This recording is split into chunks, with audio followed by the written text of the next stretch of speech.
Hello, welcome to Augustine Kitesurf's YouTube channel, where we do our best to explain our boards to you. Today's board is the Flying Squirrel, and the one I have in my hands right now is a 510. It is 18 3/4 inches wide and about 2 1/4 inches thick.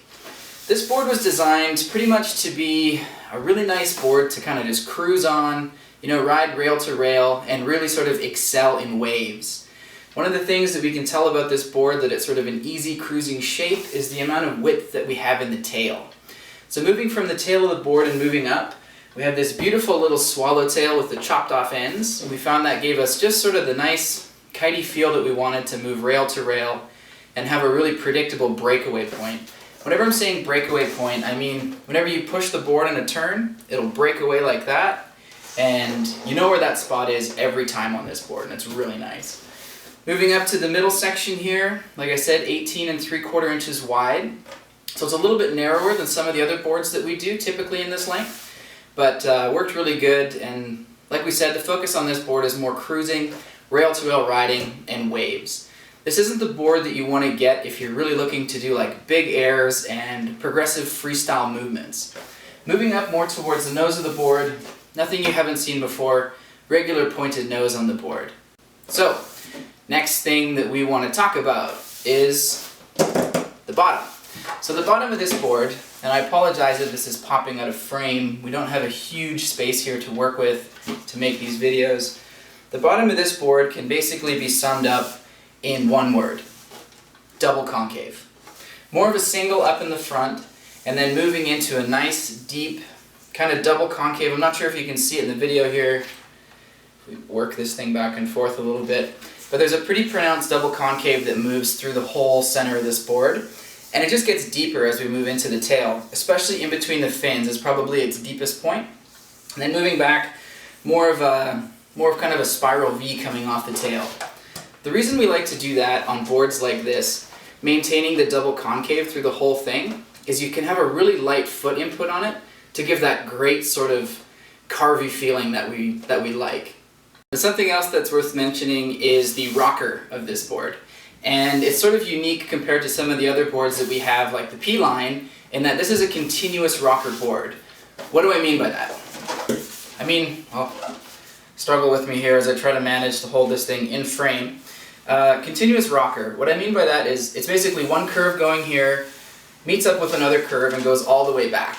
In other boards we like to put a flat spot in here where it sort of levels off for a little bit. But with this board, we don't do that.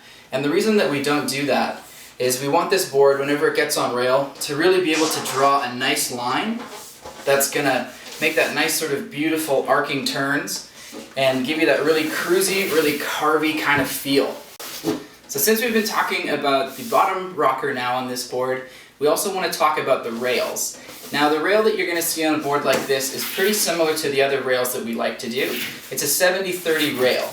So, what does a 70-30 rail mean? It means 70% of the rail is on the top and 30% is at the bottom. And that line where they meet is really, really important, because that line is going to determine the shape of the rail that we have and how much speed this thing can hold. The lower and harder the rail, typically the more speed that a board can hold, because you're not pushing all that volume onto the water surface or onto a wave surface. So this is a nice low rail, which is perfect for kiting. It really cuts chop.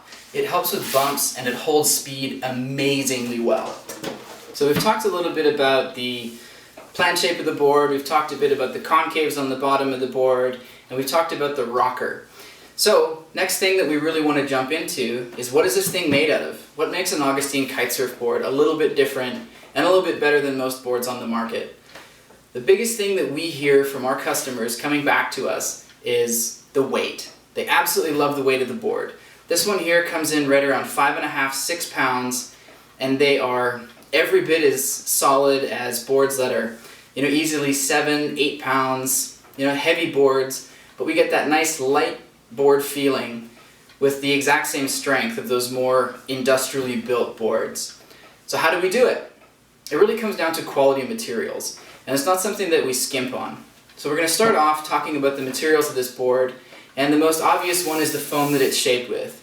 We use a high density EPS foam that we have specially made for us, and it works amazing.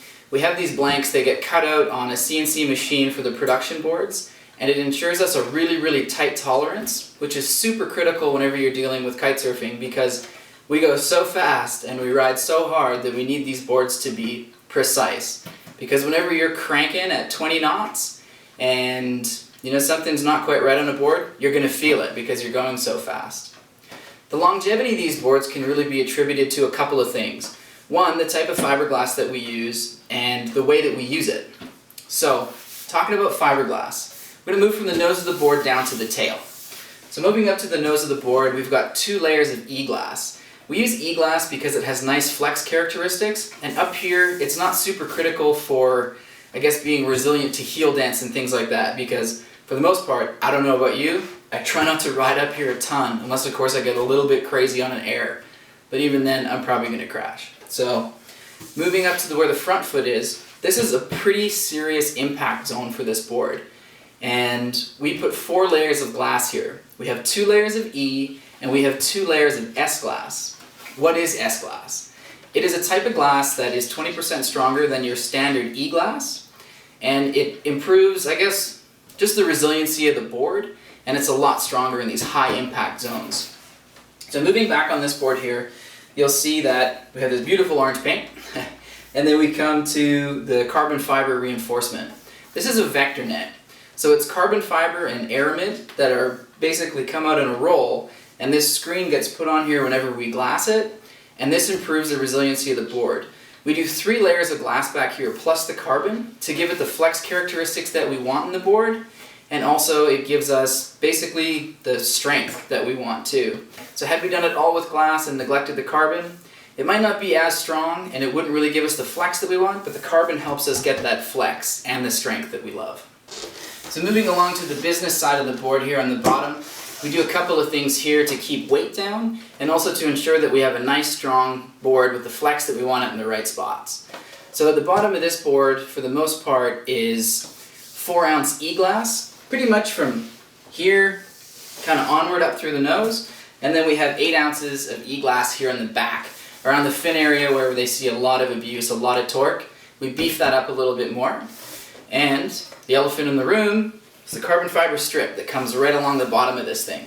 So what that helps us do is control flex in this board. So whenever we're riding this thing, we're seeing a lot of pressure here, and we're seeing a lot of pressure back here and there, but probably the most right in this section of the board. So if we flip it like this, you can see that it's reinforced in those areas to give us the flex that we want. So we get the flex and drive off the tail with not having the carbon there, and we also get the nice dampening effect of no carbon on the nose as well.